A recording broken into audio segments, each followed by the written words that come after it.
If you live in the Northeast United States, you probably recognize these leaves. Can you guess what tree species these both belong to? Did you guess the sugar maple? If so, you are actually only partially correct, as this was a trick question. These pictures of leaves are actually from two different species of trees. The picture on the left is a sugar maple. However, the picture on the right is actually a Norway maple, and it is posing a great threat to native species and communities of the Northeast, such as the beloved sugar maple that we rely on for our maple syrup. And the Norway maple is actually from Europe, so it's not native here. So we could actually say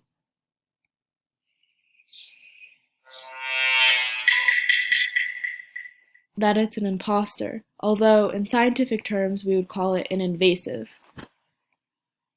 at least in the United States, since it is native to Europe.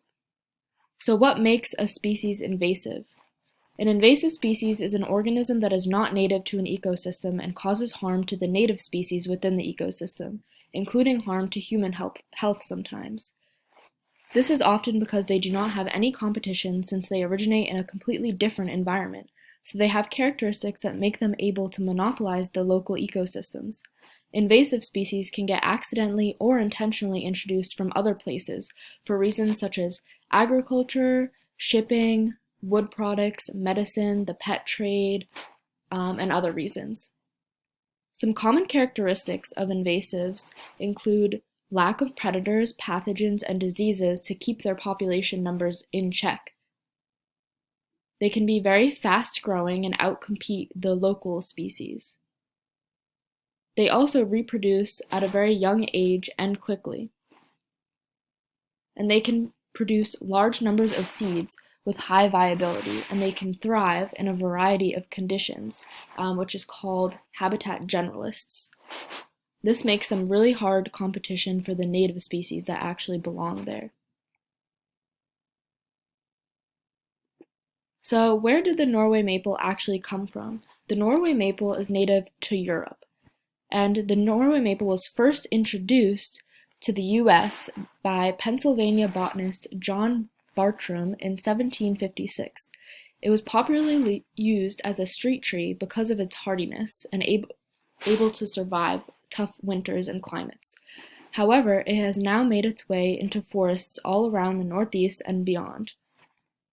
This is a map of where it is considered highly invasive in the United States and causing harm to the local species there. So, what problems does the Norway maple cause to native species such as the sugar maple? The Norway maple has vigorous early growth, outcompeting the native sugar maples. They produce a great deal of shade, making it hard for plants to grow in the understory below, declining overall forest diversity. It also inhibits the growth of sugar maple seedlings.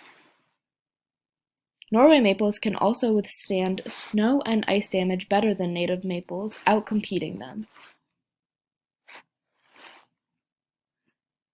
They also host very few native caterpillars, reducing an important food source for bird populations.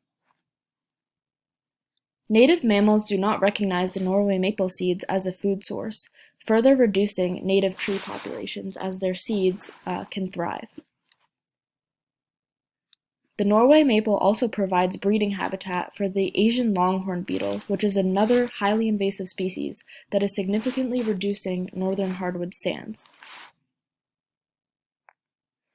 So, why should you care? Invasive species cost the U.S. economy about $138 billion annually, and about 42% of all species on the endangered species list are listed in part due to invasive species such as the Norway maple, and 18% are listed completely because of invasive species. And finally, Norway maples are severely impacting sugar maples, which puts our beloved maple syrup at risk. So, some ways that you can help. The first thing you can do is learn to identify the species. And here are some quick ID tips from me. First of all, the Norway maple has very sharp points, and the leaves are usually slightly darker than sugar maple leaves. So as you can see on the left, there's a Norway maple, and they have very sharp points, and on the right is a sugar maple, and they have more rounded tips. Also, generally the leaves of the Norway maple are very big compared to the sugar maple leaves. So as you can see on the right, they're very large, and on the left, the sugar maple are smaller. Also, the seeds look very different from each other. And one really big indicator is that on Norway maples, you often see these black tar spots on the leaves. And that's a pretty good idea that you have a Norway maple rather than a sugar maple. Also, if it's wintertime and you can't rely on the leaves, the buds are what you can look at. The bud on the right is a Norway maple, and the bud on the left is a sugar maple. And the one way you can remember the sugar maple bud is that it looks like an ice cream cone upside down. So, another way you can help is by pulling out the plants. So if you feel confident enough that you've found a Norway maple, you can yank it out, but make sure to get all of its roots. And once you pull it out, be sure not to just toss it on the ground, because the plant could still possibly survive if you do that. To ensure that it won't, you can hang the plant you pulled out on a branch of a nearby tree so the plant fully dies without getting the chance of rerooting. If the tree is too big to pull out and it is on your property, you can hire a contractor or look up other methods to get rid of it, such as covering it up or using certain chemicals. Even if you're still having trouble IDing them, if you think you found one, you can report your sighting to citizen science initiatives such as iNaturalist. That way, other people can help you identify it, and there will be a record of it. You can also volunteer at local invasive species removal events. That way, you can be sure that the plant you are pulling out is indeed invasive, and help out your community. To prevent further spread of invasive species such as the Norway maple, choose native species to plant in your gardens or home landscapes, and ask your local garden centers and nurseries to stop selling non-native invasive plants. And the final way you can make a difference is just by spreading this information on to others. Thanks for watching.